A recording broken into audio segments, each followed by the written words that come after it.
All right, I ran out of storage space, but I was talking about punch shots, I believe, right at the end there. Um, it's very similar to the actual swing. The actual swing, you keep everything connected. It's just a shoulder turn. It didn't do anything with my arms. See, it's still straight in front of me if I were to stand up. I'm not doing this where if I were to stand up, it's over here. Just turning my chest. Nothing else is moving. Just turning my chest, turning my chest, turning my chest till my chest can't go any farther.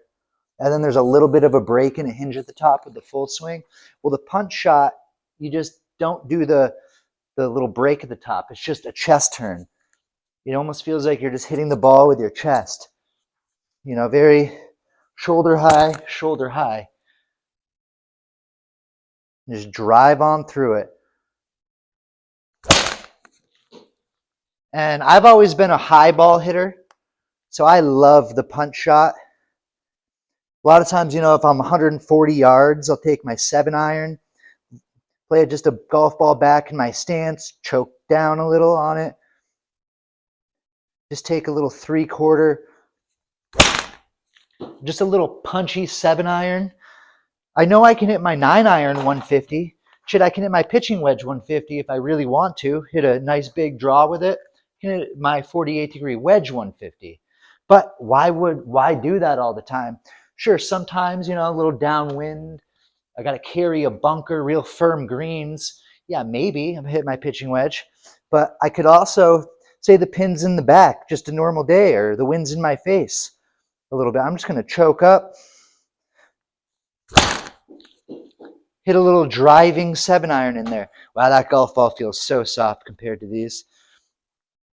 And that shot is great for this, for finding the middle of the club face. You're going to do that a lot more often.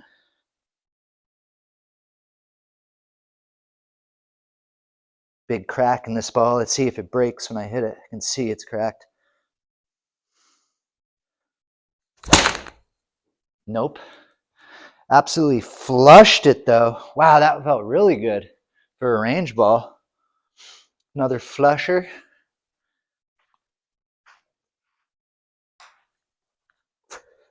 Don't overcomplicate the game. I mean, don't get me wrong. It's a complicated game if you have no idea what you're doing. But knowledge is power in golf. Learn your basic fundamentals and swing dynamics. Learn the new laws of ball flight. Practice them a little bit. And then once you understand what makes the ball draw, what makes the ball fade, go high, have spin, all that, and you understand how it relates to your swing, like why you want pretty square positions and neutral grip, how you turn and all that. It's all you really need to know. And besides that, it's just putting in the reps to find the middle of the club face.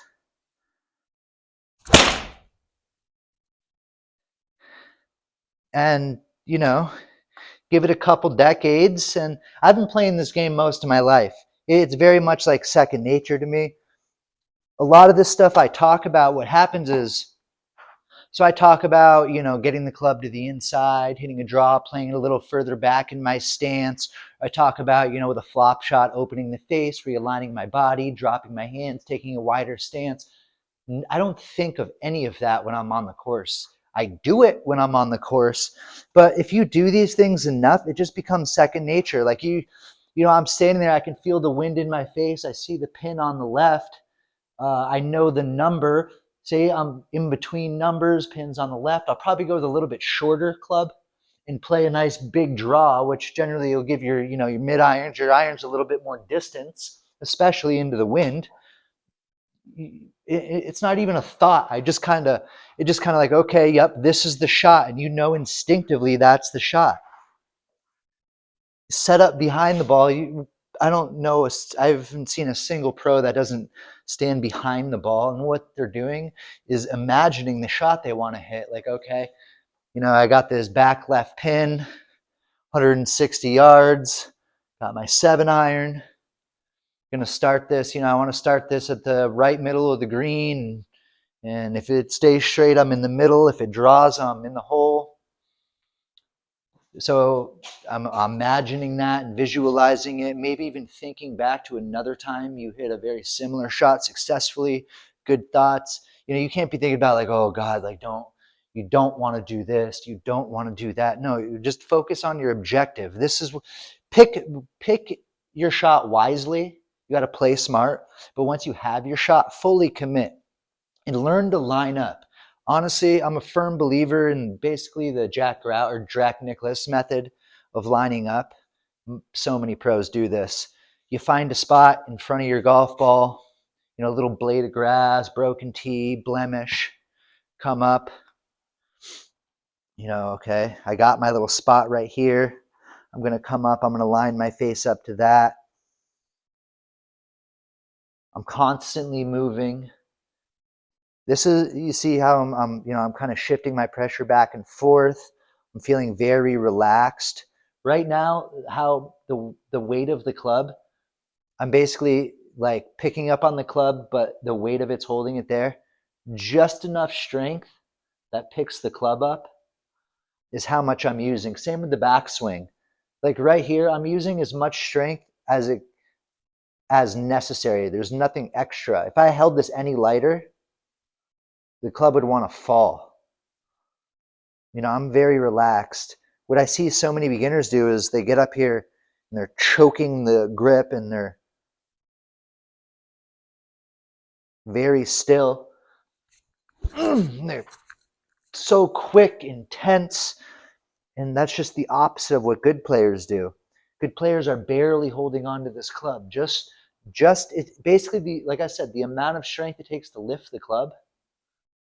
Any lighter and it falls. Any stronger and it's too much. Just enough to lift the club in the air. And that's why with almost every shot, whether it's an iron, a driver, a putter, a lot of pros either hover the club the whole time, or you'll see the club's not just sitting here and they're lining up. No, they're picking it up and like kind of just barely resting it on the ground. They're almost making the club weigh nothing. Can you imagine if the ground was a scale and you were to put the club head down and it would register the weight and you were to pick it up, it would be 0.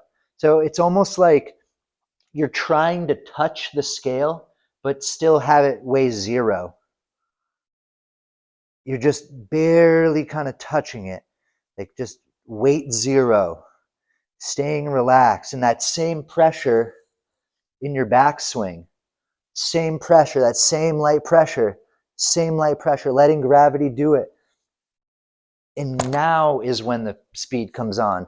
Wait, get everything shifted, boom, and there's the through the ball.